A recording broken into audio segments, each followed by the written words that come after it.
A platform is incredibly important in the technology industry. The way they work is that what a platform allows one to do is not to have to recreate everything that has gone before from scratch every time one wants to do a new product. Good example would be for Apple iPhone.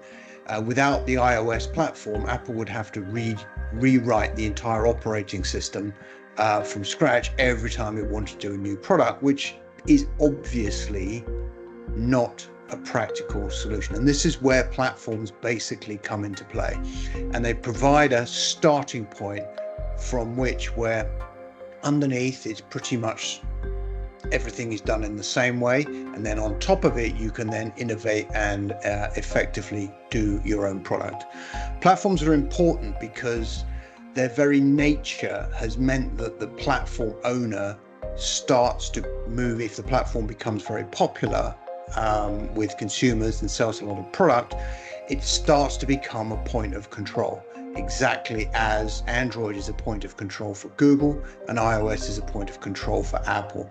And that's incredibly important to bear in mind when one thinks about how ecosystems evolve, because that control point and that control point and that platform sits in the technology stack, certainly in an immature industry like artificial intelligence, is constantly moving.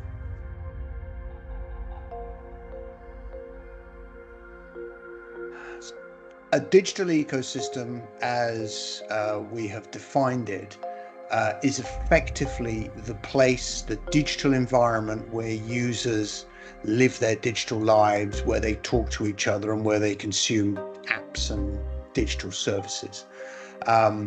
It's, if you like, it's the glue that holds all of the digital experiences together in one place. And there are, if you look at the smartphone world, there are three globally, which are Apple, Google, and Tencent being the really big ones. Now, this is important because what happened in 2008 when this all took off is the smartphone digital ecosystem evolved over a period of 10 to 15 years, such that control point, or the point of the platform, has crept further and further up through the technology stack. That's important because it's a good example of how an ecosystem evolves. And when we apply that to the AI ecosystem, we see exactly the same thing. The most important thing being is that where the point of development of the AI ecosystem is where the smartphone ecosystem was in 2007 and 2008. So what you can see is there's an awful lot of development that needs to happen and is likely to happen as the AI ecosystem emerges and evolves. And we think there's going to be a direct comparison to how the smartphone ecosystem evolved. And so we use that history to gain an estimate in terms of what we think is going to happen in the AI ecosystem over the next 2, 5, 10 years.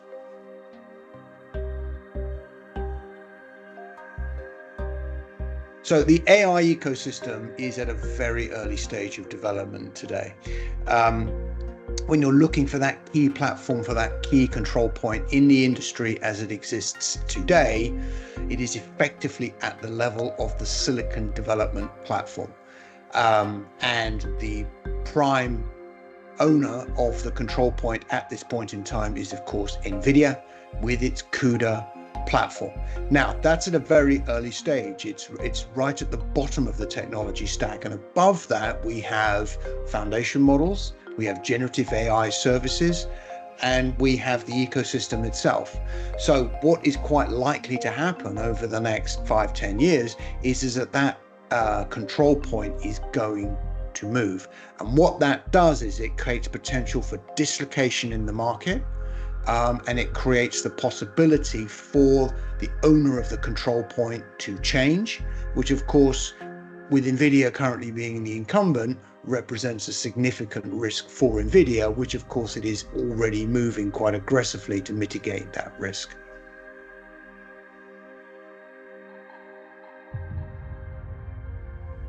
We have defined 3 stages of AI ecosystem development: 1.0, 2.0, 3.0. 1.0 is where we are today, and that is with the control point being at the level of the silicon development platform, where NVIDIA with CUDA is very, very firmly in control. What is starting to happen now, very early stages, is there are signs of the platform moving away from silicon development to the foundation model. The reason being is that the foundation models are starting to become somewhat commoditized. Their performance is relatively the same, and there are certain choices that a developer has. Could I develop on Llama 3? Should I develop on GPT-4o? These choices are available to developers. And what the platform or the what the foundation model owners are increasingly doing is they're saying, don't worry about that silicon development stuff. Here is our software development kit, and just use that to develop your generative AI service on top of our foundation model. And that is an easier way for developers to develop generative AI services. You don't have to learn how to do much more of the complicated stuff further down the technology stack, and it makes it easier and more accessible to many developers to develop generative AI services. The impact, of course, of that is if the developer starts to develop a foundation model rather than a silicon development platform, what is going to happen is the leverage that the owner of the silicon development platform has to have that control point is going to diminish significantly, because the owners of the foundation models, they're not necessarily wedded to NVIDIA or CUDA. They're more than happy to run it on Meta Silicon or Trainium from Amazon or Cerebras or GraphCore or TensorCore or any of these other, or AMD, for example, any of these other that are currently available in the market that at the moment are getting very, very little traction.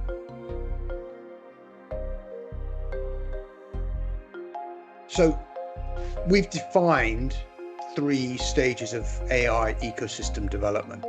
And the big question, of course, is what causes one to transition from the other. And at the moment, it looks to us very much like it's what are developers doing.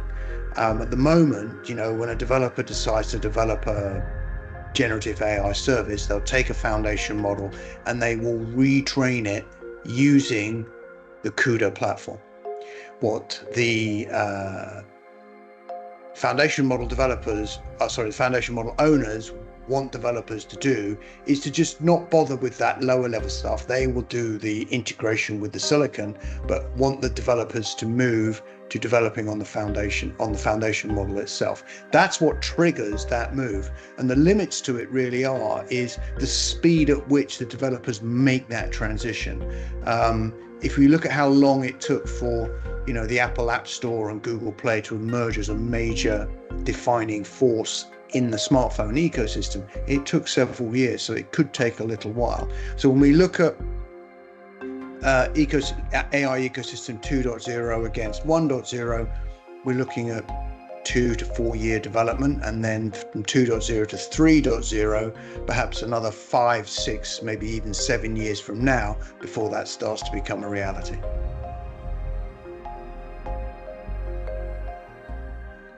So what we have published so far is part 1. Now, what part 1 of the AI ecosystem research does is it describes how we think the environment will actually emerge over the next 5 to 10 years or so. What are the major high-level ways in which the environment will actually emerge, and in terms of where the platforms are, where the control points are.